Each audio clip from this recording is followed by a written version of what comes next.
উত্তরাঞ্চলে বিশুদ্ধ পানির সংকটে বানভাসী মানুষ, ভেঙে পড়েছে স্যানিটেশন ব্যবস্থাও। জামালপুর, সিরাজগঞ্জ ও টাঙ্গাইলের বন্যা পরিস্থিতির আরও অবনতি। চট্টগ্রামের সীতাকুণ্ডে অজ্ঞাত জ্বরে আক্রান্তরা মারাত্মক অপুষ্টির শিকার, প্রাথমিক ধারণা বিশেষজ্ঞ দলের। এখনো শনাক্ত হয়নি রোগের কারণ, আরও 6 জন আক্রান্ত। চামড়ার বাণিজ্যিক ব্যবহার বাড়াতে আরও গবেষণার তাগিদ প্রধানমন্ত্রীর। খাদ্য প্রক্রিয়াজাতকরণে আরও মনোযোগ দেওয়ার আহ্বান।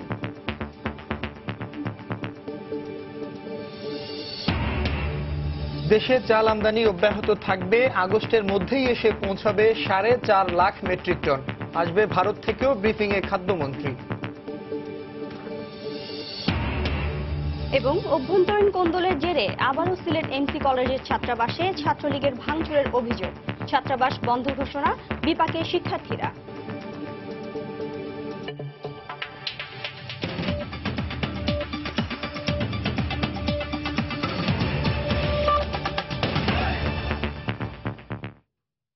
বাংলার সময়ের সঙ্গে আছে আমি শিরিন আক্তার এবং আমি জুনায়েদ আল হাবিব। যমুনা নদীর কয়েকটি পয়েন্টে পানি বাড়ায় জামালপুর, সিরাজগঞ্জ ও টাঙ্গাইলের বন্যা পরিস্থিতির আরও অবনতি হয়েছে। অপরিবর্তিত রয়েছে বগুড়া ও কুড়িগ্রামের বন্যা পরিস্থিতি। এসব দুর্গত এলাকায় প্রয়োজনের তুলনায় ত্রাণ সহায়তা অপ্রতুল বলে জানিয়েছেন স্থানীয় জনপ্রতিনিধিরা। জেলা প্রতিনিধিদের তথ্য ও ছবি নিয়ে ডেস্ক রিপোর্ট। যমুনা নদীর পানি বাড়ায় জামালপুরে পানিবন্দী হয়ে পড়েছেন 40টি ইউনিয়নের 1.5 লাখ মানুষ। এতে চরমে উঠেছে বানভাসী মানুষের দুর্ভোগ। বন্ধ হয়ে আছে 220টি শিক্ষা প্রতিষ্ঠান। ভেসে গেছে 77 হেক্টর রোপা আমনের বীজতলা এবং কয়েকশো হেক্টর জমির সবজি ক্ষেত। রাস্তাঘাট পানিতে তলিয়ে যাওয়ায় জেলা সদরের সঙ্গে বিচ্ছিন্ন হয়ে পড়েছে কয়েকটি উপজেলার সড়ক যোগাযোগ ব্যবস্থা। হাঁটাচলে কষ্ট, খড়ি ঘরে কষ্ট, রান্দাবাড়ি কষ্ট। সামনে দিয়েছি পরীক্ষা, পেয়েছি পরীক্ষা, পোলাপানরা কেউ স্কুলে যেতে পারতেছে না। বন্যা কবলিত এলাকায় 130 মেট্রিক টন চাল বরাদ্দ করেছে এবং সেটি বিতরণের কাজ চলছে। যমুনার পানি বিপদসীমার ওপর দিয়ে প্রবাহিত হওয়ায় সিরাজগঞ্জে প্লাবিত হচ্ছে নতুন নতুন এলাকা। 5 উপজেলার 38টি ইউনিয়নের চরাঞ্চল এবং নিম্নাঞ্চল পানিতে ডুবে যাওয়ায় দুর্ভোগে দিন কাটাচ্ছেন সেখানকার মানুষ। বসতবাড়িতে পানি ঢুকে পড়ায় অনেকে আশ্রয় নিয়েছেন বন্যা নিয়ন্ত্রণ বাঁধের উঁচু স্থানে। কষ্টে আছি, থেকে পারতেছি না তো, এনে পিষ্টি মিষ্টি পানি আন্দাবাড়ি কিচ্ছু করে পারতেছি না, না খায় স্বল্প নিয়ে রাস্তায় দাঁড়া হয়েছি। 150 মেট্রিক টন আমাদের পেয়েছিলাম, তা থেকে আমরা 105 টন ইতিমধ্যে বিতরণ করে দিয়েছি। এছাড়া আমরা উপজেলা নির্বাহী কর্মকর্তাগণ, সংশ্লিষ্ট উপজেলা নির্বাহী কর্মকর্তাগণকে উপবরাদ্দ দিয়ে রেখেছি। কুড়িগ্রামের সার্বিক বন্যা পরিস্থিতি অপরিবর্তিত রয়েছে। পানি বাড়া কমা চলছে ধীর গতিতে, তবে এখনো ডুবে আছে 7 উপজেলার 548টি গ্রাম।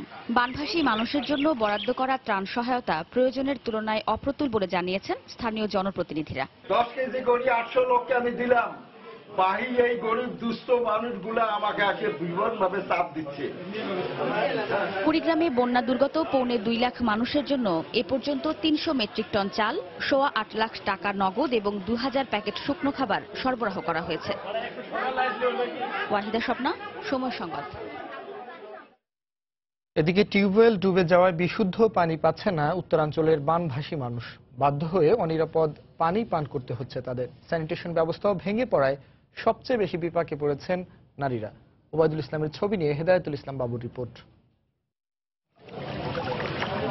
ফুলছড়ি উপজেলার পূর্ব রতনপুরের লাকি বেগম। টয়লেট, টিউবওয়েল, বসতঘর সবই ভাসছে বন্যার জলে। সকালের রান্না দিয়ে স্বামী স্ত্রীর দিনরাত পার হয়ে যায়, কিন্তু খাবার পানির বেলায় কষ্টের সীমা নেই। একই পরিস্থিতি অন্যদেরও। চরের মধ্যে যেহেতু থাকি, কষ্ট স্বীকার করে থাকতেই হয়। চুলা বেগরে তো আমরা মনে করেন যে জায়গায় বসাবো বা কি রান্না করব, কি করব সেটাও আমাদের ব্যবস্থা নাই। আন্দাবাড়ি খাওয়া দাওয়ার অসুবিধা, চুলা বাগ সব ভাঙিয়ে গেছে গা। এখন রিং করি খাই, এইভাবে আর কি সংসার চলে। মেম্বার চেয়ারম্যান তো এখানে আসে না, যেখানে পানি ওঠে নাই সেখানেই দিবে, কিন্তু আমাদের এখানে নৌকে ঢুকবে না। স্থানীয় জনপ্রতিনিধিদের অভিযোগ, চাহিদার তুলনায় ত্রাণ নেই, আবার পানি বিশুদ্ধকরণ ট্যাবলেট চেয়েও পাওয়া যাচ্ছে না। পানীয় জলের ব্যবস্থা করার মতো আমার হাতে বর্তমানে কোনো ব্যবস্থাই নাই, কোনো বরাদ্দও নাই যেটা দিয়ে আমি এই ব্যবস্থাটা করতে পারি। 1475 পরিবারের জন্য আমাকে দেওয়া হলো 2 মেট্রিক টন চাল। যে চালটা নিয়ে কোথাও আমি যাওয়ার মতো কোনো পরিবেশে আমি পাচ্ছি না। অবশ্য বানভাসী মানুষের জন্য ত্রাণের সঙ্গে নিরাপদ পানি ও পানি বিশুদ্ধকরণ ট্যাবলেট বিতরণের আশ্বাস দিলেন জেলা প্রশাসক। ত্রাণ সামগ্রীর সাথে আমরা নিরাপদ পানির যে জেরিক্যান সেটি আমরা সরবরাহ করার প্রস্তুতি নিয়েছি। আর জনস্বাস্থ্য বিভাগ এবং আমাদের স্বাস্থ্য বিভাগ উভয়ের কাছে পানি বিশুদ্ধকরণ ট্যাবলেট আছে। তারা আমাদের এই রিলিফ টিমের সাথে সেই পানি বিশুদ্ধকরণ ট্যাবলেট সহ এটি বিতরণ করা হবে। গাইবান্ধার ফুলছড়ি, সাঘাটা, সুন্দরগঞ্জ ও সদর উপজেলার চর ও দ্বীপচরের 3 লাখেরও বেশি মানুষ পানিবন্দী। হেদায়েতুল ইসলাম বাবু, সময় সংবাদ, গাইবান্ধা। উত্তরাঞ্চলের বন্যা পরিস্থিতি এখনো অবনতির দিকেই রয়েছে বলে জানিয়েছে বন্যা পূর্বাভাস ও সতর্কীকরণ কেন্দ্র। তবে 24 ঘন্টায় বৃষ্টি হলে পরিস্থিতির উন্নতি ঘটতে পারে বলে জানিয়েছেন প্রতিষ্ঠানটির নির্বাহী প্রকৌশলী সাজ্জাদ হোসেন। দুপুরে রাজধানীতে বন্যা পূর্বাভাস ও সতর্কীকরণ কেন্দ্রের সাংবাদিকদের এসব কথা বলেন তিনি। উত্তরাঞ্চলে যে বন্যা পরিস্থিতি চলমান ছিল সেখানে গত 24 ঘন্টা পানি বৃদ্ধি পেয়েছে। তো সার্বিকভাবে যেটা আমরা দেখতে পাচ্ছি উত্তরাঞ্চলে বন্যা পরিস্থিতি বিশেষ করে ব্রহ্মপুত্র এবং যমুনা নদীর কারণে যেটা হচ্ছে সেটা এখনো চলমান আছে এবং হয়তো আগামী 24 থেকে 48 ঘন্টা পরে স্থিতিশীল এবং পরবর্তীতে নদীর পানি হ্রাস পেতে শুরু হওয়ার একটা সম্ভাবনা আমরা লক্ষ্য করতে যাচ্ছি। এবার অন্য প্রসঙ্গ। চট্টগ্রামের সীতাকুণ্ডের পাহাড়ি বড় ত্রিপুরাপাড়ায় অজ্ঞাত জ্বরে আক্রান্ত আরও 6 আদিবাসী শিশুকে হাসপাতালে ভর্তি করা হয়েছে। আক্রান্ত শিশুদের রক্তের নমুনা সংগ্রহ করা হলেও পরীক্ষা নিরীক্ষা শেষ না হওয়ায় এখন রোগের ধরন বা কারণ শনাক্ত করা যায়নি। তবে শিশুদের অভিভাবকদের সাথে কথা বলে প্রাথমিকভাবে আক্রান্ত শিশুরা মারাত্মক অপুষ্টির শিকার বলে জানান বিশেষজ্ঞরা। আর এ কারণেই আক্রান্তরা বেশি অসুস্থ হয়ে পড়েছেন বলে ধারণা তাদের। বিস্তারিত জানাচ্ছেন কমল দে, ক্যামেরায় ছিলেন আশরাফুল আল মামুন। বুধবার চট্টগ্রামের সীতাকুণ্ডের পাহাড়ি ত্রিপুরাপাড়ায় অজ্ঞাত জ্বরে শিশু মৃত্যুর পর বৃহস্পতিবার সকাল থেকেই আশপাশের এলাকাগুলোতে স্বাস্থ্যসেবা দিতে শুরু করেন স্বাস্থ্যকর্মীরা। এ সময় বড় ত্রিপুরাপাড়ায় আদিবাসী 6 শিশুর মধ্যে একই রকম উপসর্গ থাকায় তাদের হাসপাতালে পাঠানো হয়। অসুখ, জ্বর, কাশি, দিনে ভালো, রাত্রে হলে জ্বর বেশি আসে যায়। এদিকে গত 1 সপ্তাহে অজ্ঞাত জ্বরে আক্রান্ত আদিবাসী শিশুদের রক্ত পরীক্ষা সম্পন্ন না হয় এখনো নিশ্চিত বলা যাচ্ছে না এসব শিশু কি ধরনের ভাইরাসে আক্রান্ত হয়েছে কিংবা কিভাবে ছড়িয়েছে এই ভাইরাস। রোগটা আমরা এখনো অজ্ঞাত বলছি, তবে আমাদের কাছে দুটো জিনিস যেটা ধরা পড়ছে সেটা হলো এই বাচ্চাগুলা মারাত্মক অপুষ্টিতে ভুগছে। আর অপুষ্টি মানে হলো তার কোনো রোগ প্রতিরোধ ক্ষমতা থাকে না। একদিনেই দেখলাম এদেরকে একটু খাবার টাবার দেয়া, তারা চেহারাও যেমন ফুটে উঠেছে এবং শারীরিক ব্যাপারে উন্নতি হয়েছে। আইডিসিআর এর যে টিম আছে ওরা বিষয়গুলি আরো পরীক্ষা নিরীক্ষা করে দেখবেন, রক্ত পরীক্ষা করবেন। আমাদের যে সংক্রামক রোগগুলো আছে অপুষ্টির কারণে সেই রোগগুলো হবার সম্ভাবনাটা বেড়ে যায়। এখানে কোনো একটা সংক্রমণ আছে, অপুষ্টি হয়তো তার একটা প্রিডিসিসিং ফ্যাক্টর। তবে রোগীদের উপসর্গ অনুযায়ী স্বাস্থ্য পরীক্ষা হচ্ছে বলে জানালেন চিকিৎসক। একই সাথে প্রাথমিক চিকিৎসায় শারীরিক উন্নতি হয়েছে অনেক শিশুর। এভারেজ কিছু বাচ্চার কাশি আছে, কিছু বাচ্চার এখনো জ্বর আছে। আমরা ওদেরকে অ্যাপ্রোপ্রিয়েটলি চিকিৎসা দিচ্ছি। এদের ব্যথা আজ কমে না, ওই জ্বরটা একটু কমছে। জ্বর চলে গেছে আর বেশি ব্যথা চলে গেছে, শুধু দাগগুলো রয়ে গেছে। ক্ষুদ্র নিগোষ্ঠীর লোকজন এমনিতেই চাপা স্বভাবের, সাধারণ লোকজনের চেয়ে আলাদা থাকার চেষ্টা করেন। এখানকার লোকজনও তার ব্যতিক্রম ছিল না, বরং শুক্রবারের ঘটনা তাদেরকে আরো পিছনে ফেলে দিয়েছে। ঘটনার পর থেকে এখানকার লোকজন বাড়িঘর ছেড়ে পার্শ্ববর্তী আত্মীয়স্বজনদের বাসায় আশ্রয় নিচ্ছে আতঙ্কগ্রস্ত হয়ে। প্রশাসনের পক্ষ থেকে বারবার আতঙ্কগ্রস্ত না হওয়ার জন্য আহ্বান জানানো হলো, তাদের মনের ভয় কাটছে না। যে কারণে এই দুর্গম ত্রিপুরাপাড়া এখন অনেকটা জনমানব শূন্য। সীতাকুণ্ডের ত্রিপুরাপাড়া থেকে কমল দে, সময় সংবাদ। এদিকে অজ্ঞাত জ্বরে আক্রান্ত হয়ে সীতাকুণ্ডের পাহাড়ি এলাকায় নিহত 9 আদিবাসী শিশুর প্রত্যেকের পরিবারকে নগদ 10,000 করে টাকা এবং 10 কেজি করে চাল দেওয়ার ঘোষণা দিয়েছেন জেলা প্রশাসক জিলুর রহমান চৌধুরী। বিকেলে স্থানীয় সংসদ সদস্য দিদারুল আলমকে সঙ্গে নিয়ে ত্রিপুরাপাড়া পরিদর্শন করে এ ঘোষণা দেন তিনি। এ সময় আদিবাসীদের জন্য 10টি টিউবওয়েল স্থাপনেরও আশ্বাস দেন জেলা প্রশাসক। তারা আমাদের আধুনিক সুযোগ সুবিধা নিচ্ছে না, এটা ঠিক আছে। আমাদের দায়িত্ব ছিল আশা তাদের শিক্ষা, তাদের পানীয় জল এগুলো যাতে আসে এবং তারা ভোগ করতে পারে, এটা আমাদের দায়িত্বের অংশ অবশ্য। কিন্তু তারাও তো চাইবেন, সব জায়গাতেই সবাই কিন্তু আপনার চায়। আমার চোখে পড়েছে মায়েরা ওই ঝর্ণা থেকে আপনার নিচ্ছে, পানি নিচ্ছে। তখন আমি বলি এই পানি নেন কেন, এটা তো বিশুদ্ধ না। যে আমাদের কিছু নাই বলে আসছি 10টি টিউবওয়েল দেওয়ার জন্য, নলকূপ 10টা দেওয়ার জন্য বলেছি, এবং সেটা পাবলিক হেলথ দিবে, নাইলে আমরা অন্যান্য ডোনার থেকে বের করে আমরা এটা ম্যানেজ করে দিব। দর্শক, এই মুহূর্তে সীতাকুণ্ডের ত্রিপুরাপাড়ায় আছেন রিপোর্টার কমল দে। সেখানকার সবশেষ পরিস্থিতি জানতে সরাসরি চলে যাচ্ছি তার কাছে। কমল, এখানে যে সীতাকুণ্ড দুর্গম যে ত্রিপুরা পাড়া, এখানকে যে একটা অস্বাভাবিকতা বিরাজ করছে। 9 জন শিশুর মৃত্যু হয়েছে এবং প্রায় আরো 30 জন বেশি শিশু হাসপাতালে চিকিৎসাধীন রয়েছে। তাই একটা নীরব নিস্তব্ধ এলাকা পুরো যে এই ত্রিপুরা পাড়া, বিশাল একটি পাহাড়, এই ছোট ত্রিপুরা পাড়া, পার্শ্ববর্তী বড় ত্রিপুরা পাড়া। আর এখানে একটা স্বাভাবিকতা ফিরিয়ে আনার জন্য নির্দেশনা দিয়ে গেছেন চট্টগ্রামের জেলা প্রশাসক জিল্লুর রহমান চৌধুরী। কিছুক্ষণ আগে তিনি স্থানীয় সংসদ সদস্য, এখানকার জনপ্রতিনিধি নিয়ে তিনি এসেছেন এবং দেখেছেন, তাদের সাথে কথা বলেছেন এবং তাদেরকে বলেছেন স্বাভাবিক জীবনে ফিরে আসার জন্য, এবং তিনি তাদেরকে সচেতন হওয়ার জন্য আহ্বান জানিয়েছেন। তিনি বলেছেন যাতে কোনো রকম শিশুকে তারা লুকিয়ে না রাখে। তিনি বলছেন যে এই যেহেতু একটি রোগাক্রান্ত হয়েছে, আরো শিশু আক্রান্ত হতে পারে, এবং আক্রান্ত শিশুকে যাতে আর লুকিয়ে না রাখে প্রকাশ্যে নিয়ে আসে বা চিকিৎসার ব্যবস্থা করা হয়, সেই বিষয়টি তিনি এখানে তুলে ধরেছেন। আপনি জানেন যে চট্টগ্রামে একটা অনগ্রসর এলাকা হিসেবে পরিচিত এই সীতাকুণ্ডের ত্রিপুরা পাড়া অনেকটা পাহাড়ি পথ পেয়ে এখানে আসতে হয়। এখানকার লোকজন তেমন স্বাভাবিকতার সাথে চলাচল করে না, বাঙালি সাথে মিশতে চায় না, বা তারা নীরবে নিস্তব্ধ থাকে। এক্ষেত্রে যখন তারা গত শুক্রবার থেকে এই রোগ আক্রান্ত হয়, তখন তারা একটু আরো নীরব হয়ে যায় এবং তারা গোপন করার চেষ্টা করে, এবং যে কারণে প্রথম পর্যায়ে কিন্তু মৃতের সংখ্যা বাড়তে থাকে। সর্বশেষ যখন গতকাল বুধবার 4 জন মারা যায়, তো মৃতের সংখ্যা 9 জনে ছাড়ায়, তখন কিন্তু এটা জানাজানি হয়। এরপরেও কিন্তু আমরা দেখি যে যখন গতকালকে এমনকি আজকেও কিন্তু 6 জনকে এখান থেকে উদ্ধার করে ঘর থেকে বের করে হাসপাতালে নিয়ে যাওয়া হয়েছে। তারা শেষ মুহূর্ত পর্যন্ত কিন্তু যেটা বেশি লক্ষণীয়, কবিরাজি কিংবা হোমিওপ্যাথি দিয়ে তারা চিকিৎসার চেষ্টা চালিয়েছে এই শিশুগুলোকে। যে কারণে আমরা দেখেছি প্রতিটি আক্রান্ত শিশুর শরীরে, হাতে এবং পায়ের মধ্যে বিশেষ রশি দিয়ে বাঁধা ছিল, বিভিন্ন গাছের লতা পাতা ছিল। অর্থাৎ তারা কবিরাজি মাধ্যমে চিকিৎসার প্রথম যে ব্যবস্থাটা নিয়েছিল, সে কারণে শিশুদের মৃত্যু হারটি বেড়েছে বলে চিকিৎসকরা আমাদেরকে জানিয়েছেন। চিকিৎসকরা বলছেন যদি এখানকার মা বাবা সচেতন হতো, স্বাস্থ্য সচেতন হতো, তারা চিকিৎসার বিষয়টি জানতো বা মেডিকেল নেওয়ার ব্যবস্থা করতো, তাহলে হয়তো এত প্রাণহানি হতো না। যেমন গতকাল যেসব আক্রান্ত শিশু ছিল যারা খুবই মুমূর্ষ অবস্থায় ছিল, তাদের কিন্তু গত 24 ঘন্টার চিকিৎসা দেখা তার কিছুটা উন্নতি লাভ হয়েছে তাদের শরীরের মধ্যে। এবং ডাক্তাররা বলছেন যেহেতু এটা অপুষ্টির কারণে মারাত্মক অপুষ্টিতে ভুগছিল এসব শিশু, যে কারণে তাদেরকে খাবারে পুষ্টির পরিমাণ বাড়ানোর জন্য তিনি নির্দেশনা দিয়েছেন। যে বলা যায় অনগ্রসর এলাকা যেটি বলা হয় ত্রিপুরা পাড়া, এখানে খাবার পানির সংকট রয়েছে, নানা কর্মসংস্থানের সংকট রয়েছে। বিশেষ করে দেখা যাচ্ছে পাশে যে ঝিরি বা ঝর্ণা রয়েছে, সেই ঝর্ণা থেকে পানি এনে এখানকার মানুষদেরকে খাওয়া দাওয়া করতে হয়। তো বলা চলে যে তারা একটা যে চরম দুর্বিষহ জীবনযাপন করছিল এখানকার বাসিন্দারা। হয়তো এই ঘটনায় তাদের কিছুটা সহায়তা করেছে, যেমন 9টি শিশুর প্রাণ গিয়েছে তাদের অসচেতনতার কারণে বা অনগ্রসরতার কারণে। সে বিষয়টি বুঝতে পেরে জেলা প্রশাসক এবং স্থানীয় সংসদ সদস্য আশ্বাস দিয়ে গেছেন তাদেরকে যথাযথ সহায়তা করার জন্য। জেলা প্রশাসক 10,000 টাকা নগদ দিয়েছেন এবং 10টি টিউবওয়েল বসানোর জন্য একটি অঙ্গীকার করেছেন। একটা দুর্গম এলাকা, অনেকটা রেল লাইনের পথ পাড়ি দিয়ে এবং পাহাড়ি পথ পাড়ি দিয়ে কিন্তু এই এলাকায় পৌঁছাতে হয়। তো বলা যায় স্বাভাবিকতা ফিরিয়ে আনার জন্য যে নির্দেশনা দিয়েছেন সেই অনুযায়ী প্রশাসন কাজ করছে বলে আমাদেরকে জানানো হয়েছে। তো এখন পর্যন্ত জুনায়েদ আমার কাছে ছিল সীতাকুণ্ড দুর্গম ত্রিপুরা পাড়া থেকে সর্বশেষ।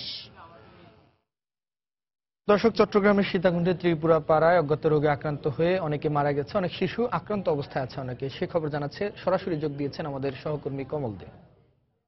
বাংলার সময় আরো থাকছে। পাহাড় ধসের 1 মাসেও স্বাভাবিক হয়নি রাঙ্গামাটি খাগড়াছড়ি মহাসড়কে যান চলাচল, চরম দুর্ভোগ স্থানীয়দের।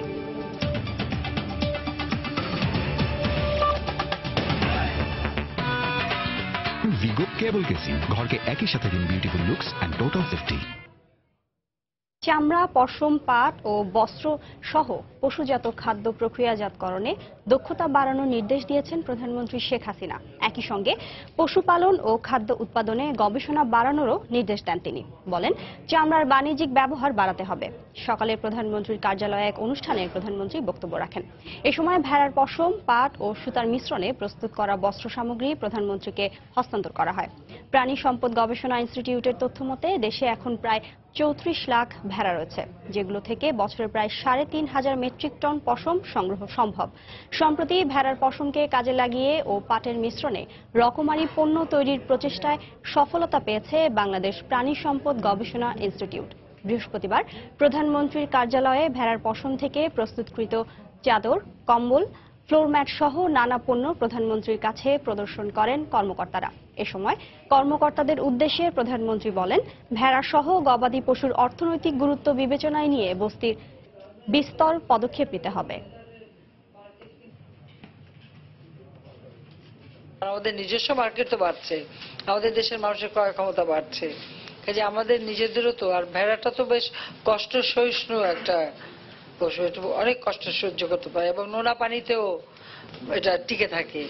কাজে আমার মনে হয় এটা আমাদের দক্ষিণাঞ্চলে আরো ব্যাপকভাবে এটা চাষের ব্যবস্থা করা যেতে পারে। কোন এলাকায় কোন জিনিসটা বেশি উৎপাদন হবে সেইটার উপর বেস করে সেখানে সেই ধরনের ইন্ডাস্ট্রি যাতে করা যায় সেভাবে উৎসাহিত করা। কাজে আপনারা এই যে গবেষণা করে যে এগুলি বের করেছেন, আমি মনে করি এটাও একটা সুযোগ যে এটা কমার্শিয়ালি এটাকে ভায়াবল করা এবং ইন্ডাস্ট্রি তৈরি করে সেই ইন্ডাস্ট্রিতে এটা যখন উৎপাদন হয়ে যাবে আমাদের দেশের চাহিদা তো মিটবেই, আমাদের আশেপাশে দেশগুলি তাদেরও চাহিদা মিটবে। পাহাড়ি অঞ্চলগুলিতে ছাগলের চাষটা কিন্তু খুব ভালো, আমরা কিন্তু এরকম ভাবে সব জায়গায় রিসার্চকে খুব বেশি আমরা গুরুত্ব দিচ্ছি। দেশে চালের দাম নিম্নমুখী জানিয়ে খাদ্যমন্ত্রী অ্যাডভোকেট কামরুল ইসলাম বলেছেন, আগস্টের মধ্যে 4.5 লাখ মেট্রিক টন চাল দেশে এসে পৌঁছাবে। সেপ্টেম্বরের মধ্যে আসবে আরো 12 লাখ মেট্রিক টন। ভারত থেকেও চাল আমদানি করা হবে। সকালে সচিবালয়ে তিনি ব্রিফিংয়ে এসব কথা বলেন। খাদ্যমন্ত্রী বলেন, 16,000 মিল মালিককে কালো তালিকাভুক্ত করা হয়েছে, যাদের কাছ থেকে আগামী 3 বছর চাল কেনা হবে না। মাধ্যমে ভিয়েতনাম থেকে যে 2.5 লক্ষ টন চাল আনছি আমরা, প্রথম চালানটি চট্টগ্রামের বহিনগরে প্রবেশ করেছে 20,000 মেট্রিক টন, 1,10,000 টন চাল এই জুলাইয়ের 24 তারিখের মধ্যেই আমরা আমাদের বাংলাদেশে পৌঁছে যাবে। তাদের সাথে যে চুক্তি আগস্টের মধ্যেই তারা বাকি চালও আমাদেরকে দিয়ে দেবেন। 4.5 লক্ষ মেট্রিক টন চাল আমাদের পাইপলাইনে আছে, যে চালগুলো আমরা ম্যাক্সিমাম এই মাসের মধ্যেই পেয়ে যাচ্ছি, বাকি সর্বসাকুল্যে আমরা আগস্টের মধ্যেই আমাদের ঘরে চলে আসবে। টেন্ডার আমাদের বন্ধ থাকবে না, টেন্ডার হতেই থাকবে, টেন্ডার চলতেই থাকবে। ভারতের প্রতিনিধি দল বাংলাদেশে আসছে আমাদের সাথে নেগোসিয়েশনের জন্য, আমরা তাদের সাথে বসবো G2G বেসিসে। আমরা ভারতের থেকেও আমরা এই নেগোসিয়েশন করলে আমরা সেই যা যতটুকু কোয়ান্টিটি সেটা ঠিক হবে। তখন 84,000 মেট্রিক টন চাল অলরেডি বেসরকারিভাবে বর্ডার দিয়ে ভারতের কাছ থেকেও চাল চলে এসছে। কাজে এখন আমাদের কোনো রকম সমস্যার নাই। জুলাই আগস্টের মধ্যেই আমাদের মজুদ আমরা হ্যান্ডসাম একটা মজুদ করতে পারবো এবং এই মজুদ আমরা আগস্ট সেপ্টেম্বরের মধ্যে কমপক্ষে 12 লক্ষ টন আমরা করতে চাচ্ছি। গাজীপুরের কাশিমপুরে মাল্টিফেপসের ডাইং সেকশনে বয়লার বিস্ফোরণের ঘটনায় কারখানা কর্তৃপক্ষের অব্যবস্থাপনা ও বয়লারের ত্রুটিকে দায়ী করে প্রতিবেদন জমা দিয়েছে তদন্ত কমিটি। দুপুরে সংবাদ সম্মেলনে একথা জানান জেলা প্রশাসক ডক্টর দেওয়ান মোহাম্মদ হুমায়ুন কবির। তিনি বলেন, দুর্ঘটনার জন্য 5টি কারিগরি ও 2টি প্রশাসনিক কারণ চিহ্নিত করা হয়েছে। এছাড়া তদন্ত প্রতিবেদনে কারখানা নিরাপদ কর্মপরিবেশ নিশ্চিত করতে 20টি সুপারিশ করা হয়েছে। গত 3রা জুলাই কাশিমপুরের মাল্টিফেপস কারখানায় বয়লার বিস্ফোরণে 13 জন নিহত এবং প্রায় অর্ধশত শ্রমিক আহত হন। পরে এ ঘটনায় জেলা প্রশাসকের পক্ষ থেকে 8 সদস্যের তদন্ত কমিটি গঠন করা হয়। সেফটি বোর্ড ঠিকমতো কাজ করে না, অপারেটর এবং ইঞ্জিনিয়ার যথাযথ কাজ করে নাই এবং কারখানা কর্তৃপক্ষের তদারকির গাফিলতি ছিল এবং আমাদের সরকারি যে প্রতিষ্ঠানগুলো ছিল তাদের আরও মনিটরিং জোরদার করা উচিত ছিল এবং যারা এই দেয়াল নির্মাণ আগে তদারকি করেছে তারাও যথাযথভাবে করতে পারেনি। তো সুতরাং ভবিষ্যতে এটা যাতে না ঘটে সেইভাবে সুপারিশ করা হয়েছে এবং যারা প্রকৃত দেয় তাদের বিরুদ্ধে ফৌজদারি এবং অন্যান্য প্রশাসনিক ব্যবস্থা গ্রহণ করার জন্য আমরা সরকারকে লিখব। অভ্যন্তরীণ কোন্দলের জেরে আবারও সিলেট এমসি কলেজের ছাত্রাবাসে ভাঙচুরের ঘটনা ঘটেছে। এই ঘটনার পর অনির্দিষ্টকালের জন্য বন্ধ ঘোষণা করা হয়েছে ছাত্রাবাস। সন্ধ্যার মধ্যে ছাত্রদের হোস্টেল ছেড়ে যেতে বলা হয়েছে। এতে বিপাকে পড়েছেন শিক্ষার্থীরা। তুচ্ছ ব্যাপারকে নিয়ে বারবার ছাত্রাবাসে এমন হামলার ঘটনা কিছুতেই মানতে পারছেন না শিক্ষক ও শিক্ষার্থীরা। আব্দুল আহাদের রিপোর্ট। পুলিশ ও প্রত্যক্ষদর্শীরা জানায়, বুধবার রাতে আধিপত্য বিস্তার নিয়ে আওয়ামী লীগ নেতা রঞ্জিত সরকারের অনুসারী ছাত্রলীগ কর্মী টিটু ও হুসাইন গ্রুপের মধ্যে এমসি কলেজে হাতাহাতি হয়। এর জেরে সকালে ছাত্রলীগ কর্মীরা ছাত্রাবাসের 2টি ব্লকে ব্যাপক ভাঙচুর চালায়, ভেঙে দেয় প্রায় সবগুলো রুমের দরজা জানালা। আজকে তারা দেশীয় অস্ত্র নিয়ে আমাদের উপর কি জন্য হামলা করলো সেটা আমরা বুঝতে পারিনি। আমাদের এখানে টিটু আছে, ওনার নেতৃত্বে সৌরভ, শিহাব খান, মাহফুজ, নিউটন, রবুল সহ তারা হঠাৎ আমাদের উপর হামলা করছে। কলেজের প্রত্যেকটি ব্লকেই মোটামুটি 4, 5, 1 এবং শ্রীকান্ত ব্লক অধিক মাত্রায় আক্রান্ত হয় এবং অধিকাংশ কক্ষগুলোই দরজা জানলাগুলোকে ভাঙচুর করেছে। কর্তৃপক্ষের সাথে আলোচনা সাপেক্ষে পরবর্তী ব্যবস্থা আইনানুগ ব্যবস্থা গ্রহণ করা হইতেছে। এই ঘটনায় দুপুরে একাডেমিক কাউন্সিলের সভা করে ছাত্রাবাস অনির্দিষ্টকালের জন্য বন্ধ করে দেয়া হয়। পরীক্ষা চলাকালীন সময়ে ছাত্রাবাস বন্ধ করায় বিপাকে পড়েছে শিক্ষার্থীরা। টিউশনই আছে, আমার প্রাইভেট আছে, তারপর আমার প্র্যাকটিক্যাল এখন ক্লাস চলে, আবার একাডেমিক ক্লাস চলে। এখন আমি কোথায় গিয়ে থাকবো সেটা এখন ভেবে পাচ্ছি না। হঠাৎ করে হোস্টেল বন্ধ করে দেওয়া আমাদের জন্য অত্যন্ত ক্ষতিকর, কেননা এখন আমাদের প্র্যাকটিক্যাল ক্লাস চলছে আর কিছুদিন পরে আমাদের প্রি-টেস্ট পরীক্ষা হবে। সন্ধ্যা 6টার ভিতরে আমাদের হোস্টেলের সকল শিক্ষার্থীদেরকে হল ত্যাগ করার নির্দেশ দেওয়া হলো। তদন্ত কমিটি রিপোর্ট অনুযায়ী আমরা সুনির্দিষ্টভাবে ব্যাখ্যা দিতে পারবো। 2012 সালে শিবিরের সাথে সংঘর্ষের পর ছাত্রাবাসটি পুড়িয়ে দেয় ছাত্রলীগ। শিক্ষক শিক্ষার্থীরা বলছেন পূর্বের ঘটনার বিচার না হওয়ায় বারবার এমনটি হচ্ছে। সুষ্ঠুভাবে বিচার না হওয়ায় অপরাধীরা পার পেয়ে যাচ্ছে, এই জন্য তারা বারবার মাথাচাড়া দিয়ে উঠছে। আমরা সাধারণ ছাত্র যারা তারা এটার সুষ্ঠু বিচার দেখতাম। সেই জোর যার মল্লুক তার একটা কথা আছে, তো সেটাই হতো এখানে তারা করতে চাইছে, যারা করছে এটা। ছাত্রাবাস ভাঙচুরের ঘটনায় 3 সদস্যের তদন্ত কমিটি গঠন করেছে কলেজ কর্তৃপক্ষ। কমিটিকে 7 দিনের মধ্যে রিপোর্ট দিতে বলা হয়েছে। আব্দুল আহাদ, সময় সংবাদ, সিলেট। বাংলা সময় আরো থাকছে। নিয়ম না মানায় ঢাকা নারায়ণগঞ্জ রেলপথে প্রায়ই ঘটছে দুর্ঘটনা, বাড়ছে প্রাণহানি, সচেতনতা বাড়ানোর পরামর্শ।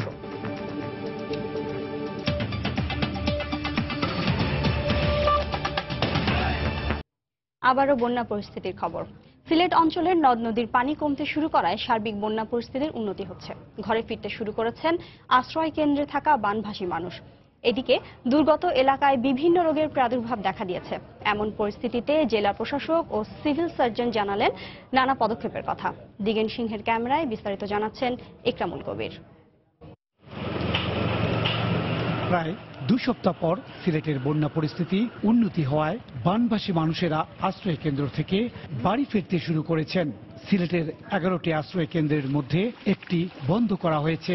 অন্যান্য আশ্রয় কেন্দ্র থেকেও ফিরে যাচ্ছেন আশ্রয় গ্রহণকারীরা। তবে বানের পানিতে ঘরবাড়ি বিধ্বস্ত হওয়ায় নিঃস্ব হয়ে পড়েছেন বানভাসী মানুষেরা। অনেকে আবার কর্মহীন অবস্থায়ও রয়েছেন। ভেঙে পড়েছে শিক্ষা ব্যবস্থা। আমরা তো গড় পানি রয়েছে, ঘর দরজা ভাঙ্গি গেছে, কিতা করতাম কোনছে আমরা কোনানো যাই আশ্রয় লইতাম। জ্বর সর্দি পেটে ব্যথা বা খাইতে হইলে তো আমরা ক্ষেত করতে হইব, কৃষি চাষ করতে হইব, ক্ষেতর দরকার, বীজের দরকার, সারের দরকার। চারাগুলো ফেলাইছিলাম, ওগুলা বন্যায় তলিয়ে নিয়ে গেছে। এখন আমরা খুব ক্ষতিগ্রস্ত। আমরা সরকারের কাছে আহ্বান করব, আমরা পুনরায় বীজ দিয়ে আমাদের সহযোগিতা করার জন্য। বন্যার পানি নেমে যাওয়ার পর ডায়রিয়া, চর্মরোগ, ঠান্ডাজনিত সহ নানা রোগবালাই দেখা দেয়। তাই এমন পরিস্থিতি মোকাবেলায় বিশেষ ব্যবস্থা নেওয়ার কথা জানালেন সিভিল সার্জন। আমরা 2টা করে মেডিকেল টিম প্রতিদিন 2টা উপজেলাতে পাঠাচ্ছি। ওইখানে লোকাল উপজেলা স্বাস্থ্য কমপ্লেক্সের টিমের সাথে সম্পৃক্ত থেকে উপজেলা প্রশাসন এবং জনপ্রতিনিধিদের সাথে সমন্বয়ের মাধ্যমে কার্যক্রম ওনারা পরিচালনা করবেন। অন্যদিকে বানের পানি নামতে শুরু করায় নানা ধরনের পদক্ষেপের কথা শোনালেন জেলা প্রশাসক। বন্যার আপনারা জানেন কয়েকটি স্তর থাকে। একটি হচ্ছে ত্রাণ কার্যের স্তর বা একটি প্রথম সোপান। দ্বিতীয় ধাপে যেটি থাকে সেটি হচ্ছে পুনর্বাসন প্রক্রিয়া। তো আমরা এই পুনর্বাসন প্রক্রিয়ায় এখন যাব। পানিটা যে নেমে গেলেই আমাদের তালিকা তৈরি কাজ চলছে। কি পরিমাণ কৃষি জমির ক্ষতি হয়েছে এটি আমরা নির্ণয় করেছি। এ বিষয়ে কিন্তু আমাদের তৎপরতা আছে। দ্বিতীয় দফা বন্যায় সিলেটের 8 উপজেলার 55টি ইউনিয়ন এবং একটি পৌরসভার 5.5 লাখ মানুষ ক্ষতিগ্রস্ত হয়েছেন।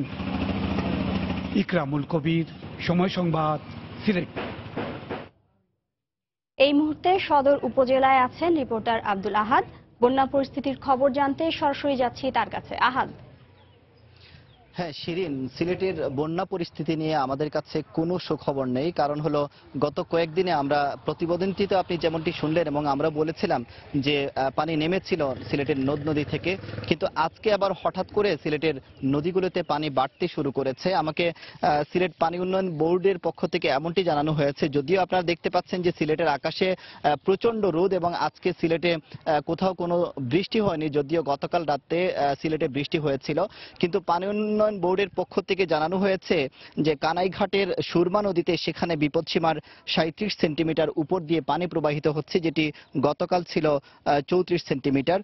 অমলশীদের কুশিয়ারা নদীতে বিপদসীমার 50 সেন্টিমিটার উপর দিয়ে পানি প্রবাহিত হচ্ছে, যেটি গতকাল ছিল 37 সেন্টিমিটার, এবং শেরপুরে বিপদসীমার 51 সেন্টিমিটার উপর দিয়ে পানি প্রবাহিত হচ্ছে, গতকাল ছিল যেটি 47 সেন্টিমিটার। আপনারা বুঝতেই পারছেন যে আজকে আবার সিলেটের নদীগুলোতে পানি বাড়া শুরু করেছে। এর কারণ হলো যে আমরা যেখানে আছি এর থেকে 40 থেকে 50 হাত দূরেই হচ্ছে ভারতের মেঘালয় প্রদেশ, এবং ওইদিকে হচ্ছে ভারতের আসাম প্রদেশ, এবং সেখানে উজানে বৃষ্টি হচ্ছে, এবং সেই বৃষ্টির পানিগুলো এসে আবারও নদী হয়ে সিলেটের হাওর বাওর সবগুলোতে গ্রামগঞ্জে আবার প্লাবিত করে দিচ্ছে। এবং আপনারা দেখতে পাচ্ছেন যে এখনো অনেক বাড়িঘর এবং এখনো অনেক রাস্তাঘাট পানির নিচে তলিয়ে আছে, এবং মানুষ নৌকাতে করে যাতায়াত করছেন। মানুষের দুর্ভোগের, মানুষের ভোগান্তির শেষ নেই। জানেন যে এই বন্যাটি গত 1 মাস হয়ে গেছে, কিন্তু এখনো পানি নামার কোনো সম্ভাবনা নেই, এবং মানুষের এই মুহূর্তে সবচেয়ে বেশি দরকার যে মানুষের খাবারের প্রয়োজন, কিন্তু মানুষ যেটা অভিযোগ করছে যে তারা পর্যাপ্ত ত্রাণ সহায়তা পাচ্ছে না। যদিও সরকারের পক্ষ থেকে বলা হচ্ছে যে পর্যাপ্ত ত্রাণ সহায়তা দেওয়া হচ্ছে, কিন্তু বাস্তবে আমরা মাঠ পর্যায়ে গিয়ে যেমনটি অভিযোগ পাচ্ছি যে যারা জনপ্রতিনিধি যারা আছেন তারা আওয়ামী লীগের লোক হলে তাদেরকে যারা ভোট দিয়েছে তাদেরকেই নাকি এই খাদ্য দেয়া হচ্ছে, আবার যারা বিএনপির চেয়ারম্যান আছেন তারা আবার তাদেরকে যারা ভোট দিয়েছেন তাদেরকে এই খাদ্য বিতরণ করা হচ্ছে, এমন অভিযোগ আমাদের কাছে বারে বারে করা হচ্ছে। এবং এই বন্যা পরবর্তী সময়ে মানুষ যেমনটি বলছেন, যেহেতু অনেকের বাড়িঘর ভেঙে গেছে এবং মানুষ আশ্রয় কেন্দ্রে গিয়ে অবস্থান নিয়েছেন, পানি নামার পরে মানুষ আবার আশ্রয় কেন্দ্র থেকে তাদের বাসাবাড়িতে আবার চলে আসবেন, এবং তখন আবার তাদের বাড়িঘর মেরামত করা প্রয়োজন হবে, এবং তাদের টিনের সবচেয়ে বেশি প্রয়োজন এমনটি দাবি করছেন যে আক্রান্ত মানুষগুলো। এবং তারা বলছেন টিনের পাশাপাশি তাদেরকে অর্থ সহায়তা দিতে হবে, তাহলে তারা হয়তো আবার পুনরায় আবার বাসস্থান নির্মাণ করে সেখানে হয়তো বসতি স্থাপন করতে পারবেন। শিরিন, সিলেট অঞ্চলের বন্যা পরিস্থিতির সবশেষ খবর জানাতে আমাদের সঙ্গে যোগ দিয়েছিলেন সহকর্মী আব্দুল আহাদ। পদ্মার তীব্র স্রোতে রাজবাড়ীর দৌলতদিয়া পাটুরিয়া রুটে নৌযান চলাচল ব্যাহত হচ্ছে। বিআইডব্লিউটিএ কর্তৃপক্ষ জানায় স্রোতের কারণে 2 নম্বর ঘাটটি বন্ধ রয়েছে। পল্টনে পানি উঠে যাওয়ায় ব্যাহত হচ্ছে 3 নম্বর ঘাট দিয়ে যান চলাচল। স্রোতের কারণে ফেরি পারাপারের সময় লাগছে দ্বিগুণ। এতে দৌলতদিয়া 0 পয়েন্ট থেকে গোয়ালন্দ ফিডমিল এলাকা পর্যন্ত দেখা যায় যানবাহনের দীর্ঘ লাইন। ঘাটের দুপারে পারাপারের অপেক্ষায় রয়েছে সহস্রাধিক ছোট বড় যানবাহন। এতে চরম দুর্ভোগে পড়েছেন চালক ও যাত্রীরা।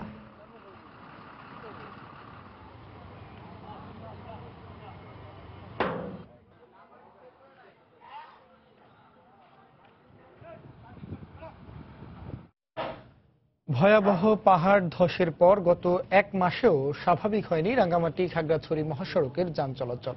এতে চরম দুর্ভোগ পোহাতে হচ্ছে স্থানীয়দের। সড়ক ও জনপথ বিভাগ জানায় গত 12 ও 13 জুন অতিবৃষ্টি ও পাহাড়ি ঢলে রাঙ্গামাটি খাগড়াছড়ি মহাসড়কের 41টি পয়েন্ট ধসে যায়।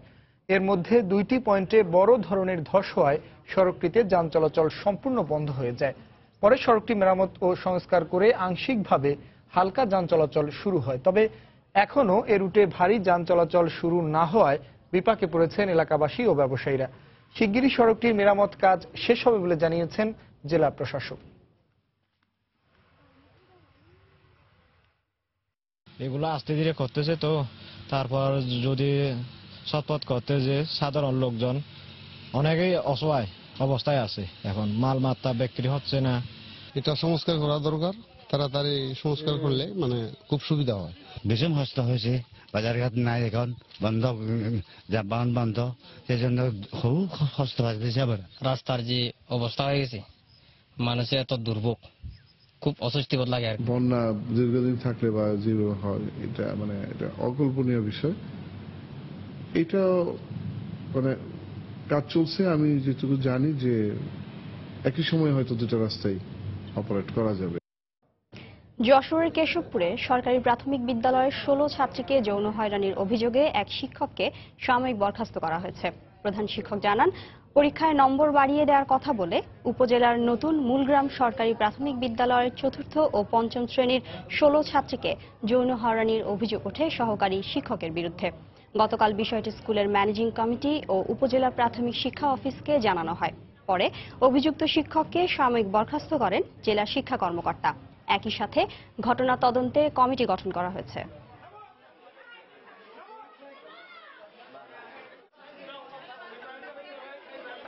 জেলা প্রাথমিক শিক্ষা অফিসারের কাছে বা বিভিন্ন জায়গায় তথ্যটা যাওয়ার ফলে তিনি শিক্ষককে তাৎক্ষণিকভাবে সাময়িক বরখাস্ত করেছেন এবং চিঠিও আমি পেয়ে গেছি। এলাকার লোকজন গার্জিয়ান পক্ষ নিয়ে কথা বলার চেষ্টা করতেছি, আমি দেখতেছি আর কি অবস্থা। তারা যদি লিখিত দেয় আমাদের থানায়, তাহলে তখন আমরা আইনগত ব্যবস্থার দিকে যাব।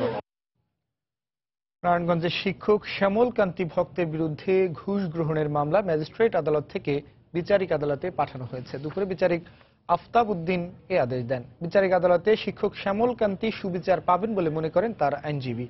এর আগে ঘুষ গ্রহণের মামলায় হাজিরা দিতে আদালতে আসেন শিক্ষক শ্যামল কান্তি।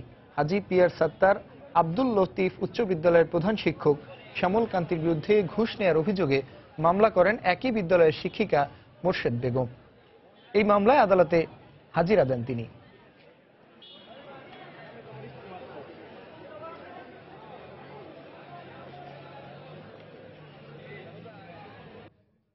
কক্সবাজারে দুপক্ষের সংঘর্ষে একজন নিহত হয়েছেন। পুলিশ বলছে তারা ডাকাত দলের সদস্য। সকালে চকরিয়া উপজেলার কুমারীর বিল এলাকায় এ ঘটনা ঘটে। পুলিশ জানায় ডাকাত দলের দুপক্ষের মধ্যে গোলাগুলি চলছিল। এমন খবরে অভিযান চালানো হয়। সেখানে ডাকাত দলের সদস্য বেলাল প্রকাশ নামে একজনের লাশ উদ্ধার করা হয়। নিহতের লাশ উদ্ধার করে সদর হাসপাতাল মর্গে পাঠায় পুলিশ। এছাড়া ঘটনাস্থল থেকে 4টি দেশীয় অস্ত্র, 4 রাউন্ড গুলি ও 3টি গুলির খোসা উদ্ধার করা হয়।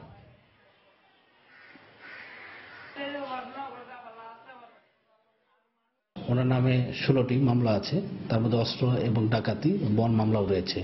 সে একটা ডাকাত দলের সর্দার এবং তাকে আমরা অনেকদিন ধরে খুঁজছিলাম, কিন্তু তাদের ট্রেস করা যাচ্ছিল না, যেহেতু তারা ম্যাক্সিমাম টাইম দেখা যায় যে গহীন বন এলাকায় থাকে। চাঁপাইনবাবগঞ্জে গান পাউডার সহ একজনকে গ্রেফতার করেছে র্যাব 5। গতকাল রাতে সদর উপজেলার শিবিরের হাট এলাকা থেকে তাকে গ্রেফতার করা হয়। র্যাব জানায় গ্রেফতারকৃত মিথুনের দেয়া তথ্যের ভিত্তিতে একটি বাড়ি থেকে 19 কেজি গান পাউডার উদ্ধার করা হয়। পরে তার বিরুদ্ধে সদর থানায় বিস্ফোরক আইনে মামলা করে পুলিশ।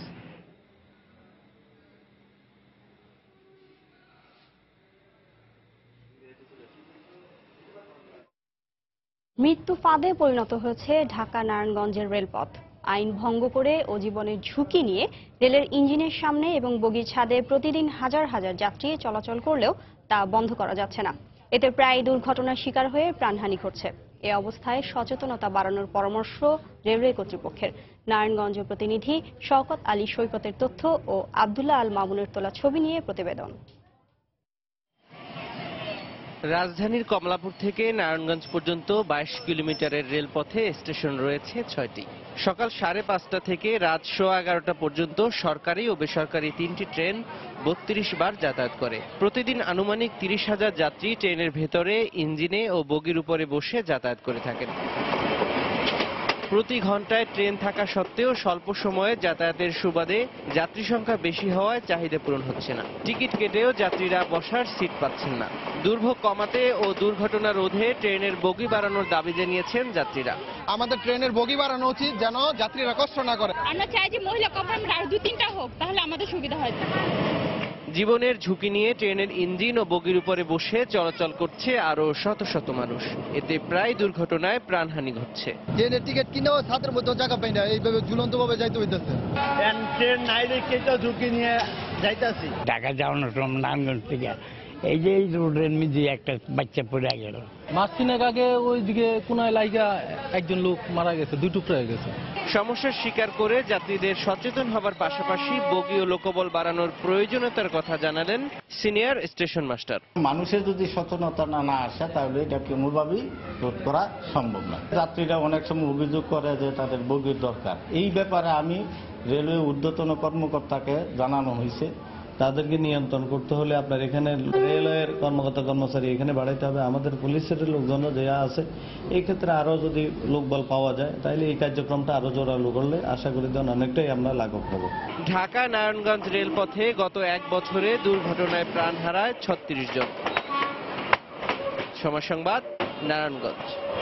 কক্সবাজারে গোয়েন্দা পুলিশের অভিযানে ইয়াবা সহ আটক এক নারীকে ছিনিয়ে নিয়েছে সংঘবদ্ধ মাদক ব্যবসায়ীরা। বুধবার রাতে টেকনাফে এ ঘটনা ঘটে। পুলিশ জানায়, রাতে তাদের গোয়েন্দা শাখার একটি দল শিকদারপাড়ার একটি বাড়িতে অভিযান চালায়। অভিযানে 5,000 পিস ইয়াবা সহ রেহেনা আক্তার নামের এক নারীকে আটক করে পুলিশ।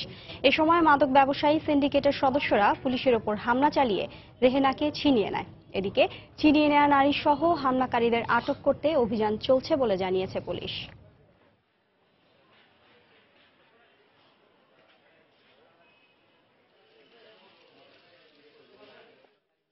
ইয়াবার সাথে সংশ্লিষ্টতা রয়েছে, যেহেতু এরা স্থানীয় লোক প্লাস কিছু বহিরাগত রয়েছে, এরা সংঘবদ্ধ হয়ে মাঝে মাঝে এই ঘটনাগুলো ঘটাচ্ছে। আমরাও চেষ্টা চালাচ্ছি, অলরেডি আমরা কালকে রাতে অভিযান চালিয়েছি, কয়েকজনকে ধরেছি এবং এই অভিযান অব্যাহত থাকবে। নাম পাওয়া গিয়েছে যারা এই সেদিনের ঘটনায় জড়িত ছিল, মানে তাদের বিরুদ্ধে মামলা হয়েছে এবং আমরা এর বিরুদ্ধে আইনানুগ ব্যবস্থা নিচ্ছি। সারা দেশে পুলিশের বিশেষ অভিযানে 141 জনকে গ্রেফতার করা হয়েছে। পুলিশ জানায়, গতকাল সন্ধ্যা থেকে কুড়িগ্রামের 8টি থানায় অভিযান চালানো হয়। এ সময় 32 জনকে গ্রেফতার করে পুলিশ। তাদের বিরুদ্ধে জঙ্গি তৎপরতা, সন্ত্রাস, নাশকতার বেশ কয়েকটি মামলা রয়েছে। এছাড়া নিয়মিত মামলায় চুয়াডাঙ্গায় 31, চাঁদপুরে 30, ঝিনাইদহে 30 এবং লালমনিরহাট থেকে 18 জনকে গ্রেফতার করা হয় বলেও জানায় পুলিশ।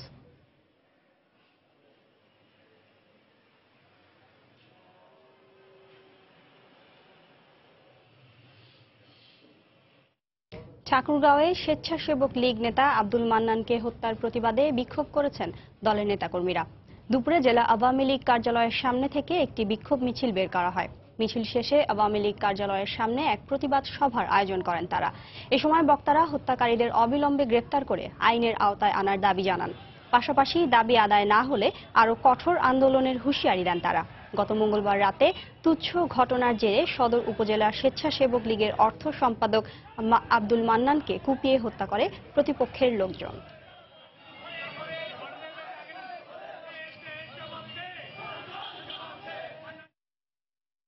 জাহাঙ্গীরনগর বিশ্ববিদ্যালয়ে শিক্ষার্থীদের বিরুদ্ধে প্রশাসনের দায়ের করা মামলা প্রত্যাহারের দাবিতে বিক্ষোভ করেছেন ভুক্তভোগী ও সাধারণ শিক্ষার্থীরা। দুপুরে বিশ্ববিদ্যালয়ের সমাজবিজ্ঞান অনুষদের সামনে থেকে একটি বিক্ষোভ মিছিল বের করা হয়। মিছিলটি প্রশাসনিক ভবন ও বিভিন্ন বিভাগ প্রদক্ষিণ শেষে একই স্থানে গিয়ে শেষ হয়।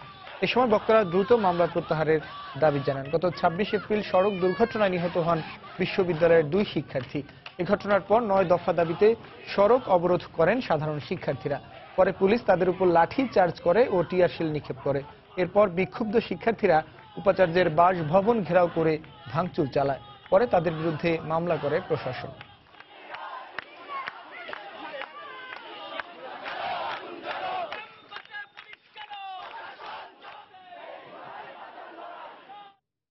মেহেরপুরে একটি খামারে অজ্ঞাত রোগে 5 শতাধিক হাঁস মারা গেছে। এছাড়া অসুস্থ হয়ে পড়েছে আরো 3 শতাধিক হাঁস। এলাকাবাসী জানায়, গত 4 দিনে সদর উপজেলার কুলবাড়িয়া এলাকার একটি খামারে অজ্ঞাত রোগে প্রায় 550 হাঁস মারা গেছে। প্রাণী সম্পদ কর্মকর্তাকে বিষয়টি জানানোর পরও কোনো সহযোগিতা করেননি বলে অভিযোগ করেন খামার মালিক রাজু আহমেদ। তবে পানিবাহিত রোগে আক্রান্ত হয়ে হাঁসগুলো মারা গেছে বলে জানিয়েছেন উপজেলার প্রাণী সম্পদ কর্মকর্তা।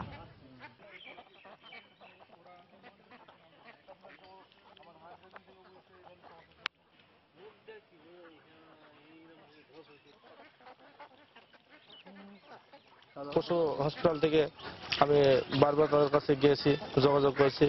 তাদের আমি খামারে আসার জন্য অনুরোধ করলেও তারা কখনো আমার কোনো কথা সাড়া দেয়নি। হাঁসের ওজন কমে যায়, ভিটামিন ক্যালসিয়ামের ঘাটতিতে দেখা যায় হাঁসগুলো একটু ঘাড় ব্যথা বা পায়ের সমস্যা, ওজন কমে গেছে। বাংলা সময় শীর্ষ সংবাদ জানিয়ে দিচ্ছি আরেকবার। উত্তরাঞ্চলে বিশুদ্ধ পানি সংকটে বানভাসী মানুষ, ভেঙে পড়েছে স্যানিটেশন ব্যবস্থাও। জামালপুর, সিরাজগঞ্জ ও টাঙ্গাইলের বন্যা পরিস্থিতির আরও অবনতি। চট্টগ্রামের সীতাকুণ্ডে অজ্ঞাত জ্বরে আক্রান্তরা মারাত্মক অপুষ্টির শিকার। প্রাথমিক ধারণা বিশেষজ্ঞ দলের, এখনো শনাক্ত হয়নি রোগের কারণ, আরও 6 জন আক্রান্ত। চামড়ার বাণিজ্যিক ব্যবহার বাড়াতে আরও গবেষণার তাগিদ প্রধানমন্ত্রীর। খাদ্য প্রক্রিয়াজাতকরণে আরও মনোযোগ দেওয়ার আহ্বান। দেশে চাল আমদানি অব্যাহত থাকবে, আগস্টের মধ্যেই এসে পৌঁছাবে 4.5 লাখ মেট্রিক টন। আসবে ভারত থেকেও ব্রিফিংয়ে খাদ্যমন্ত্রী। এবং অভ্যন্তরীণ কোন্দলের জেরে আবারও সিলেট এমসি কলেজের ছাত্রাবাসে ছাত্রলীগের ভাঙচুরের অভিযোগ, ছাত্রাবাস বন্ধ ঘোষণা, বিপাকে শিক্ষার্থীরা। এ ছিল বাংলার সময়। যে কোনো খবর পেতে ভিজিট করুন সময়নিউজ.tv। এছাড়া এইমাত্র পাওয়া খবর আপনার মোবাইলে পেতে SMS করুন *BN লিখে পাঠিয়ে দিন 16242 নম্বরে। সঙ্গেই থাকুন সময়ের।